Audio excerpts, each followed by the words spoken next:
darkening your face, regardless of the context or the circumstances, is always unacceptable because of the racist history of blackface. I should have understood that then, and I never should have done it. Justin Trudeau apologized again today for his past behavior, but was this enough for Canadians? And what does it all mean for his political future, for the campaign? We've brought everyone in for At Issue tonight. Chantal Hébert is here, Andrew Coyne, Althea Raj, and my podcast pal, who I'm now forcing on television, Party Line's co-host Elamine Abdelmahmoud. It happens to everyone eventually. Welcome, yes. Elamine. Thank you. Okay, I'm glad you're all here. I'm glad we actually made it work, that we're all in person today, because there's a lot to talk about. Let's start with the second attempt at an apology today. Althea, how do you think the Prime Minister did today? Pretty good, actually. We haven't seen Justin Trudeau seem like he means that he's sorry on a number of fronts. Like I think about the Aga Khan, for example, the sort of like I accept the Ethics Commissioner's report with regards to SNC-Lavalin, but I disagree. And here you really did feel like he is truly sorry for what he has done. And even that he's reflected overnight on perhaps what he should have said last night. And that he feels he needs to go further. And it's not just that this is like very politically damaging possibly to him, but this goes to the fiber of who people think he is, and for that he needs to explain. And is he trying to fight here the notion that his brand has been tainted by racist behavior, or is it more that they think he's hypocritical? Chantal? Or both? Oh, that's quite a choice getting up in the morning. I think he's trying to salvage his brand, damaged brand as it is, and that is basically where it goes. I agree that the second day apology was better executed than the first day apology, but I think it's not just that he feels it, and I'm not saying I doubt that he feels it, but survival requires it. And their first step in damage control has succeeded in as much as no candidate is left in disgust. Yes, that's true. And I think they were worried enough about that they spent a lot of energy on that. Where it goes from here, it's just an impression, but I think on the basis of what I saw today, there's still an audience out there for his apology/explanations. What do you think, Edward? I agree that hypocrisy and foolishness and fraudulence are the more damaging things to the brand, all of this which speaks to this. He absolutely, at a bare minimum, had to have an absolutely contrite apology, because otherwise the racist thing would stick to him. Right. But the contrition, it was sufficient, I think, for most people to say, okay, that was a racist thing he did. He was extremely stupid to have ever gone near that. I don't buy the idea that somebody 29 years old in 2001 would not have known that this was off, way off the charts. But I think what is more damaging to him, because it plays into existing perceptions of him, is the idea that he's not what he seems to be, that he's all show and no substance, that he's not particularly truthful. I do think he didn't start very well in that press conference today when he wouldn't answer the question about how many other videos or photos were out there, how many other incidents there had been, but he got a lot better once he, I think, decided he was cornered on that and had to answer that question. And from then on, I think he was much better. And he also explained, Elamine, that the reason he hadn't told anyone about these pictures, because that was something you and I were talking about on the podcast, was why didn't he tell someone, was because he was embarrassed. Yes. Now, I guess we have to take him at his word that that's what was motivating him. But what did you make of the way he approached it today versus even last night? It's like the least of my expectations that you would be embarrassed about something like this. Of course you'd be embarrassed. Yeah. But at the same time, if you've built a brand around being this person who wants to have those conversations about race, wants to have those conversations about all these issues that everyone else keeps running away from, built a brand, frankly, around being a little bit sanctimonious. I mean, like, it's okay to be sanctimonious because being a moral leader is good. You can't then come around and have this thing kind of be hiding in the background and have it pop up like this. He had an opportunity to address it when he became leader of the party, when he became prime minister. The 4 years that he was prime minister, it's just puzzling to me that he didn't address any of those things yesterday or today. Well, that he just hoped it would never come out, too.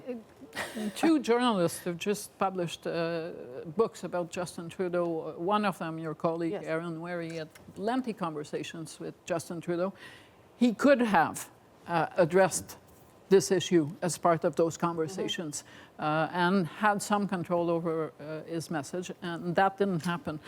I also think that Justin Trudeau had to know over the past decade that what he had done would get a candidate disqualified for running for a mainstream party, not just the Liberals in this country, that he might not have become Liberal leader with those images.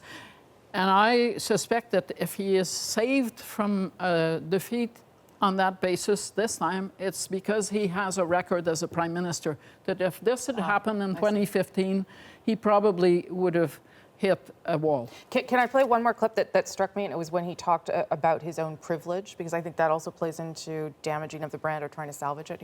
He said that word, my producer Ariel counted 9 times. Here's one of those instances. I have always acknowledged that I come from a place of privilege, but I now need to acknowledge that that comes with a massive blind spot. Wanting to do good and wanting to do better simply isn't good enough, and you need to take responsibility for mistakes that hurt people who thought I was an ally. What did you make of that? He talked about layers of privilege and Oh, he mentioned intersectionalities and microaggressions. Yes. It plays well with a certain constituency.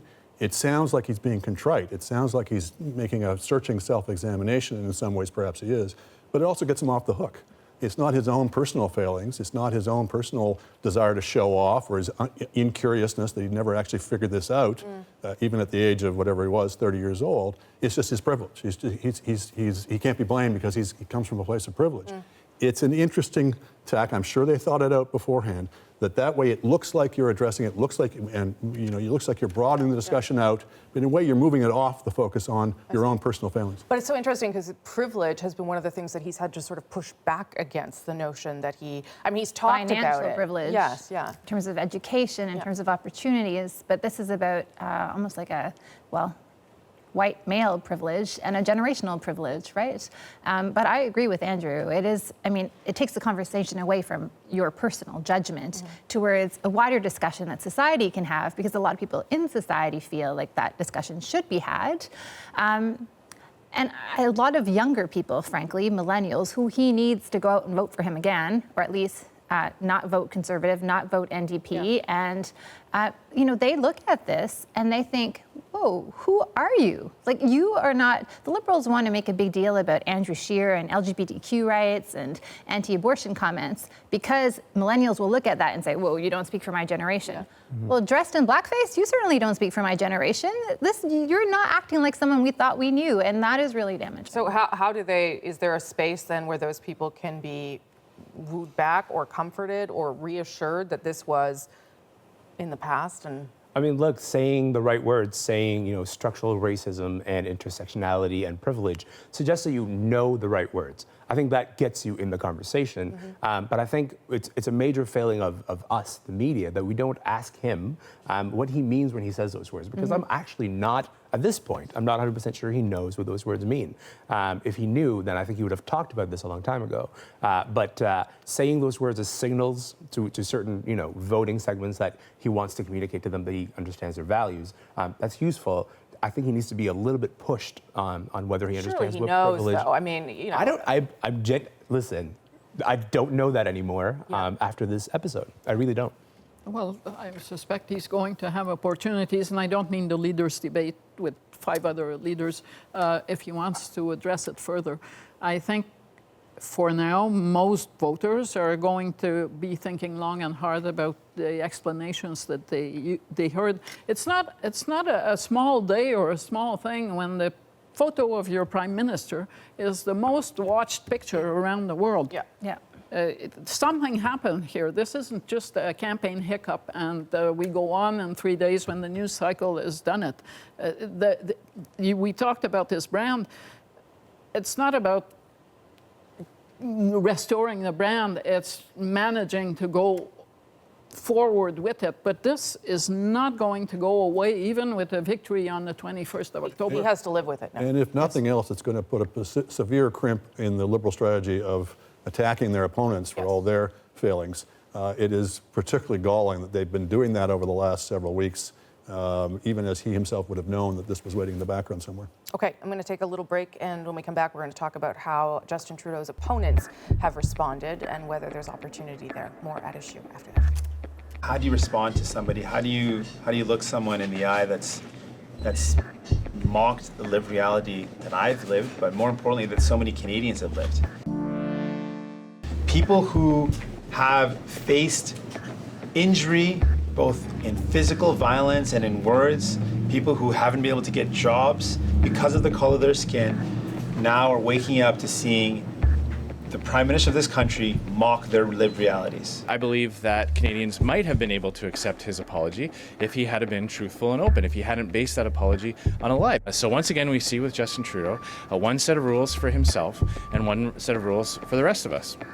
Welcome back to At Issue. Chantal, Andrew, Althea, and Elamine all with me tonight. Let's start with, I want to go through a little bit of the reaction, who handled it the best, and whether, how you manage something like this, because you have to use it politically, but realize that there are people too that have been affected by this in a different way. Go ahead, Andrew. I thought Jagmeet Singh was flawless, and flawless not just in a politically calculating way, but because, and whether there was political calculation involved, I'm sure there was, but he took it to a higher plane. It was looking at some of the moral questions, looking at the reverberations for young children who were looking at this and would be understandably mortified and dismayed by the whole thing and hurt.